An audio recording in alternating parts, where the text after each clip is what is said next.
ഞാനും ബഷീറും വർഷയും കൂടെ ദുബായിക്ക് വന്നായിരുന്നു കേട്ടോ.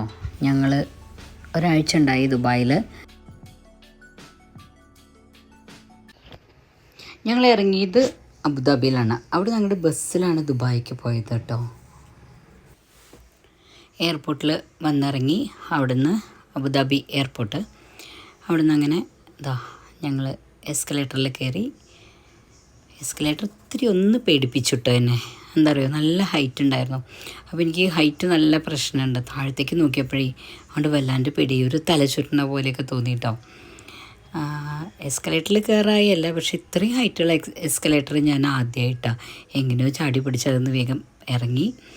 അങ്ങനെ ഞങ്ങളിതേ മെട്രോയിലാണ് ഞങ്ങൾ സുനിയുടെ വീട്ടിലേക്കാണ് കേട്ടോ പോണത് ഫസ്റ്റ്. അപ്പോൾ സുനി മെട്രോ സ്റ്റേഷനിൽ വരാമെന്ന് പറഞ്ഞിട്ട് അൽനാദയിലാണ് സുനി താമസിക്കുന്നത്. അങ്ങനെ ഞങ്ങൾ അവിടുന്ന് ലഗേജൊക്കെ എടുത്ത് മെട്രോ സ്റ്റേഷനെത്തി. മെട്രോയിൽ കയറി, ദുബായ് മെട്രോയിൽ കയറിയിട്ട് അവിടുന്ന് ഫുള്ള് സീറ്റൊന്നും കിട്ടിയില്ല, കുത്തി തിരക്കി നിന്നു. കേരളത്തിലെ പോലെ തന്നെ നമ്മൾ നിന്നു അവിടെ. അങ്ങനെ സുനിയെ കണ്ടു, കുറേ കാലത്തിന് ശേഷം വീണ്ടും കണ്ടു. സുനി ഞാനും പറഞ്ഞാലേ ഞങ്ങൾ എത്ര കൊല്ലത്തെ പരിചയം അറിയോ? 93 ഞങ്ങൾ കോളേജ് ജീവിതം തുടങ്ങിയപ്പോൾ മുതലുള്ള പരിചയം എന്നല്ല, എൻ്റെ കൂടെ പിറപ്പാണ്.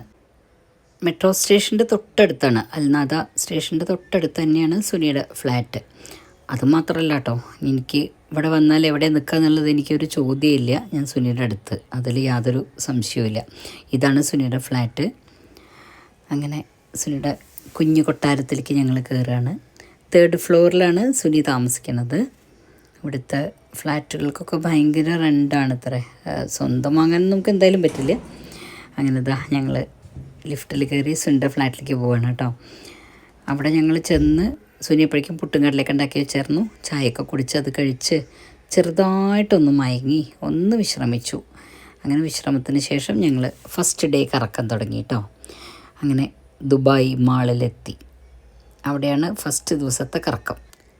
ദുബായ് തന്നെ അത്ഭുതമാണ്. ദുബായ് മാള് പിന്നെ പറയാനുമില്ല, അതിൻ്റെ ഉള്ളിൽ ഇല്ലാത്ത ഒന്നുമില്ല. നടന്നാലും തീരില്ല കേട്ടോ. അത്രയും കാഴ്ചകളാണ്, ഓരോന്നും നമ്മളെ അത്ഭുതപ്പെടുത്തുന്ന കാഴ്ചകളാണ്. ദുബായിൽ വല്ലപ്പോഴും ഇങ്ങനെ വിസിറ്റിങ്ങിനൊക്കെ വരുന്നവർ പറയാറുണ്ട്, ഓരോ പ്രാവശ്യം വരുമ്പോഴും എന്തെങ്കിലുമൊക്കെ മാറ്റങ്ങൾ എല്ലാ സ്ഥലത്തും ഉണ്ടാവും അത്രേ. അങ്ങനെ ഞങ്ങളിങ്ങനെ വിൻഡോ ഷോപ്പിംഗ് ആണ്, അതേ നടക്കൂ. ദുബായ് മാളിൻ്റെ ഉള്ളിൽ ഷോപ്പിംഗ് അല്ല കേട്ടോ, വേറെയും കുറേ കാര്യങ്ങളുണ്ട്. അവിടെ ഒരു അക്വേറിയം ഉണ്ട്. അതിൻ്റെ ഉള്ളിൽ കയറി കാണണമെങ്കിൽ കാണാം, പക്ഷെ നല്ല പൈസയാവും. അതിൻ്റെ ടിക്കറ്റിനൊക്കെ ഭയങ്കര ചാർജാണ്. നമ്മുടെ നാട്ടിലെ ഒരാൾക്ക് നാട്ടിൽ 5000 രൂപ അങ്ങനെയൊക്കെയാണ് അതിൻ്റെ പൈസ വരുന്നത്. അപ്പോൾ നമ്മൾ പുറത്തുനിന്ന് കണ്ടേയുള്ളൂ കേട്ടോ. പലതരം മീനുകളുണ്ട് കേട്ടോ. മറ്റേ ഇതിനൊക്കെ കണ്ടു, സ്രാവ്, പിന്നെ അതങ്ങനെ ചെറുതരം മീനുകൾ കുറേ ഉണ്ട്. നല്ല രസമാണ് അത് കേട്ടോ. പിന്നെ ഞങ്ങളിങ്ങനെ വിൻഡോ ഷോപ്പിംഗ് ആണ് മെയിനായിട്ട്, നോക്കി നടക്കുക, അതന്നെ നടക്കുള്ളൂ അവിടെ. ഇതൊരു 155 മില്യൺ വർഷം എന്നോ എന്തോ അവിടെ എഴുതി വെച്ച് കണ്ടു. ദിനോസറിൻ്റെ അസ്ഥി കൂടാണ് അത്. അവർ എവിടുന്നോ കൊണ്ടുവരിച്ചത് അത്ര ഇവിടേക്ക്, ഏതോ രാജ്യത്ത് നിന്ന് ഒക്കെ അവിടെ എഴുതി വെച്ചിട്ടുണ്ട് കേട്ടോ.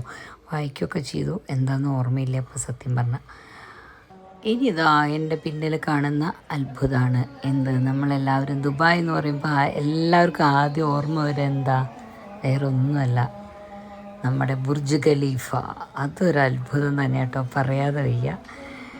ഞങ്ങളതിൻ്റെ ഉള്ളിൽ കയറിയില്ല കേട്ടോ. എന്താ വെച്ചാൽ ഉള്ളിൽ കയറണമെങ്കിൽ ഭയങ്കര തിരക്ക്, സീസൺ തുടങ്ങിയാണ്, അപ്പോൾ നല്ല തിരക്കുമാണ്. പക്ഷേ ഇങ്ങനെ തന്നെ കണ്ടാൽ മതി തോന്നി. എന്താ വെച്ചാൽ അത്ര രസമാണ് കാണാൻ. അതിൻ്റെ അടുത്ത ഒരു കുഞ്ഞൊരു ലേക്കുണ്ട്, അതിൽ ഫൗണ്ടെയിനും ഒക്കെ നല്ല ഭംഗിയാണ് കാണാൻ. അവരിങ്ങനെ അറബി സോങ് വെച്ചിട്ടാണ് ആ ഫൗണ്ടെയിൻ അവർ പ്ലേ ചെയ്യിപ്പിക്കുക. എന്തൊരു രസമാണ് കാണാറ്, നമുക്ക് കണ്ടു മതിയാവാതെ പറയില്ലേ. അങ്ങനെ എന്തു ഹൈറ്റിലാണ് ഫൗണ്ടെയിൻ പൊങ്ങണേന്നോ, നല്ല ഹൈറ്റിലാണ്. അതായത് എനിക്ക് തോന്നുന്നു ഒരു 3 നില 4 നില ബിൽഡിങ്ങിൻ്റെ അത്രയും ഹൈറ്റിലേക്ക് പല തരത്തിൽ ആ ഫൗണ്ടെയിൻ ഇങ്ങനെ പൊങ്ങി പോകുന്നുണ്ട് കേട്ടോ. നമുക്ക് ഭയങ്കര രസം തന്നെ കാണാൻ. ഇങ്ങനെ വണ്ടറടിച്ച് നമ്മൾ നോക്കി നിൽക്കാമെന്നറിയില്ലേ, നല്ല രസമായിരുന്നു. ഈ ഫൗണ്ടെയിൻ കണ്ടാലും മതി വരാത്തൊരു കാഴ്ച കേട്ടോ. എത്ര നേരം വേണമെങ്കിൽ നമുക്കവിടെ നോക്കി നിൽക്കാം.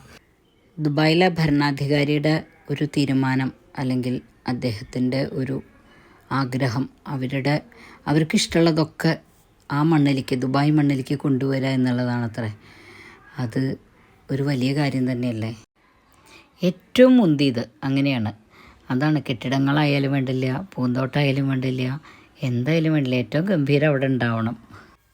അവിടെ താമസിക്കുന്നവർ പലരും ഈ സ്ഥലം ഒരുപക്ഷെ കണ്ടിട്ടുണ്ടാവില്ല കേട്ടോ. എനിക്ക് തോന്നുന്നില്ല, എന്താ അറിയോ, അവിടെ ജോലി എന്ന് പറഞ്ഞാൽ അങ്ങനെ തന്നെയാണ്. ഡേ നൈറ്റ് വർക്ക് ചെയ്യുന്ന, പാവം കഷ്ടപ്പെടുന്ന മലയാളികളായാലും വേറെ ഏത് രാജ്യക്കാരായാലും എല്ലാവരും കഷ്ടപ്പെട്ട് ജോലി ചെയ്യുന്നവരാണ്. ജോലി ജോലി ജോലി, വേറെ ഒന്നുമില്ല. അപ്പോൾ എനിക്ക് തോന്നുന്നു അവർക്കൊന്നും നാട് കാണാനുള്ള അവസരമൊന്നും ഒരിക്കലും ഉണ്ടായിണ്ടാവില്ല. എന്തായാലും ഞാനും സുനിയും ബഷീറും വർഷയും ഞങ്ങൾ നല്ല എൻജോയ് ചെയ്തു. കുറേ സ്ഥലങ്ങൾ കണ്ടു. സുനി കുറേ സ്ഥലത്തേക്കൊന്നും പോകണില്ല കേട്ടോ, കുറച്ച് സ്ഥലത്തേക്കൊക്കെ സുനി പോന്നു. സുനിക്കും അതേ ക്ലാസ് അങ്ങനെ അങ്ങനെ പറഞ്ഞ് ഈ പറഞ്ഞ പോലെ ക്ലാസ് ഒഴിവാക്കിയിട്ടൊന്നും നടക്കില്ലല്ലോ, ജീവിക്കണ്ടേ. അങ്ങനെ ബുർജ് ഖലീഫെ തൊഴുതു മടങ്ങി. അപ്പോഴേക്കും പിന്നെ രജിനെത്തി. അവിടെ നിന്ന് അങ്ങോട്ട് ഞങ്ങൾ ഭക്ഷണം കഴിക്കാൻ പോയി. അവിടെ നിന്ന് അങ്ങോട്ടുള്ള യാത്ര പിന്നെ കുറേയൊക്കെ രജിൻ്റെ കൂടെ ആയിരുന്നു കേട്ടോ. കുറേ സ്ഥലങ്ങളിലേക്ക് ഇതാണ് രജിൻ. കുറേ സ്ഥലങ്ങളിലേക്ക് ഞങ്ങളെ അവൻ കൊണ്ടുപോയി. ഞങ്ങളവിടുന്ന് ഫുഡൊക്കെ കഴിച്ച് അടിപൊളിയായിട്ട് പിന്നെ അങ്ങനെ ദുബായിലെ രാത്രി കാഴ്ചകൾ. ഇത് ഒരു കടലിനെ മാറ്റിയിട്ട് ഒരു ബിൽഡിംഗ് ഉണ്ടാക്കിയതാണ് അത്രേ. ഇതാണ് ഏറ്റവും വലിയ 7 സ്റ്റാർ ഹോട്ടലാണിത്. അങ്ങനെ കുറേ സാധനങ്ങൾ ഞങ്ങൾ പോണ വഴിക്ക് ഇതൊക്കെ കാണുക കേട്ടോ, അത്രയേ ഉള്ളൂ. 7 സ്റ്റാർ ഹോട്ടലിലൊന്നും ഞങ്ങൾ കയറിയില്ല. ഇത് ദുബായിലെ രാത്രി ലൈറ്റിട്ട റോഡുകൾ ഒക്കെ നല്ല രസമാണ്. ഞങ്ങളിങ്ങനെ ആസ്വദിച്ച് കാണാൻ പറയില്ല. നമ്മളെ കൊണ്ടുപോകാൻ ഒരാളുണ്ടായത് കാരണം ഞങ്ങൾക്ക് നല്ല സുഖമായിട്ടോ.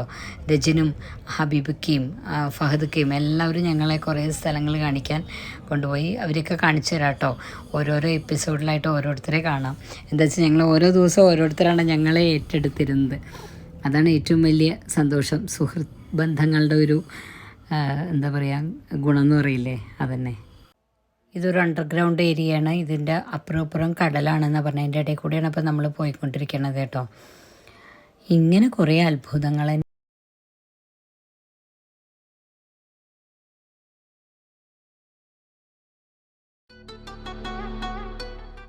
ഇത് ദുബായ് ഫ്രെയിമാണ്. ഇത് കാണാൻ പോകണം ഇനി അടുത്ത ദിവസം തന്നെ. അപ്പോൾ പുതിയ വീഡിയോ ആയിട്ട് നമുക്ക് വീണ്ടും കാണാം.